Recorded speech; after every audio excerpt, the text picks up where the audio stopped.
కడపలో మహానాడు పెట్టడమే గొప్పగా భావిస్తున్నారంటే ఒక 20,000 మంది పోలీసులు పెట్టుకొని చుట్టూరా కూడా అక్కడ జనమేమో రాలేదు, పోలీసులు ఎక్కువ కనిపిస్తూ ఉన్నారు. అలాంటి వీళ్ళు కడప ఇంటికి వెళ్ళి ప్రజల ఇళ్ళకి వెళ్ళి మేము మీ ఇంటికి వచ్చాము, అందువల్ల మా పరిపాలన ఎలా ఉందని తండ్రి కొడుకులకు అడిగే దమ్ముందా, ధైర్యం ఉందా? కడపే కాదు, రాష్ట్రంలో ఏ మూలకైనా సరే మీ ఇద్దరు వెళ్ళి మా పరిపాలన ఎలా ఉంది, మా పరిపాలన చూసి మాకు ఓటేస్తారా అని చెప్పి ఒక్కసారి జగన్ గారిలాగా అడగండి. పాంప్లెట్ జగన్ ఏమేమి అమలు చేశాము, ఇవి చేయలేదో టిక్కు పెట్టి చెప్పండి అని చెప్పిన ధైర్యం మరి మీరు చేయగలరా? అన్నిటినీ కూడా సర్వనాశనం చేశారు. జగన్మోహన్ రెడ్డి గారు ఒక పద్ధతి ప్రకారంగా రాష్ట్రాన్ని అన్ని రంగాలను ముందుకు తీసుకెళ్తూ అటు అభివృద్ధిలో ఆంధ్రప్రదేశ్ నంబర్ 1 చేశారు. అదేవిధంగా మరి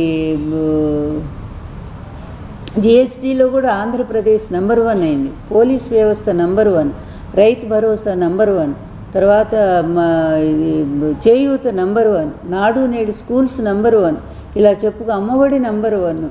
ఈ విధంగా ఇతర దేశాల నుంచి కూడా వచ్చి ఈ పథకాలు ఎలా అమలు చేయగలుగుతున్నారని చెప్పి చూసి వెళ్ళారు.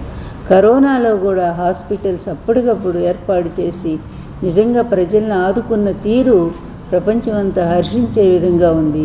దేశం కూడా ప్రధాని మెచ్చుకున్నారు, అందరూ మెచ్చుకున్నారు.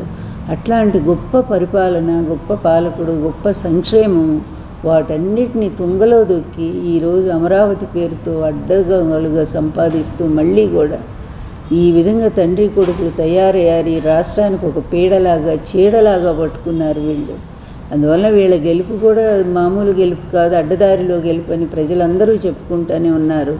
అందువల్ల ఎప్పుడు ఈ పీడ తొలగిపోతుందా అనుకుంటున్నారు. అది మహానాడు కాదు, ఒక ప్రజలకి అది వెన్నుపోటు నాడు అని చెప్పుకోవాలి. ఎన్టీఆర్ని వెన్నుపోటు పొడిచి ఎట్లా పార్టీ లాక్కున్నారో అదేవిధంగా ఈరోజు కూడా మరి ప్రజలను వెన్నుపోటు పొడిచి హామీలు ఇస్తామని చెప్పి మాట ఇచ్చి ఈరోజు ప్రజలను వెన్నుపోటు పొడిచిన వెన్నుపోటు నాడుగా దాన్ని చెప్పుకోవాల్సి ఉంటుంది. ఎక్కడి మహానాడు, ఎక్కడి ఎన్టీఆర్, ఎక్కడి చంద్రబాబు, ఎక్కడి ఈ పీడనాడు చెప్పుకోవాలంటే ఇదొక మహానాడు కాదు, బోరు నాడు. బోరు కొట్టించింది వాళ్ళ పార్టీ వాళ్ళకే బోరు కొట్టింది. అందువల్ల అట్లాంటి ఈ కార్యక్రమం అట్టర్ ఫ్లాప్ అయింది. అది తండ్రి కొడుకులకు కూడా తెలుసో తెలీదు. వాళ్ళ మూర్ఖత్వంలో వాళ్ళు అలాగే ఉంటారు. వాళ్ళు గొప్పగా ఊహించుకుంటూ ప్లీజ్ సబ్స్క్రైబ్ .news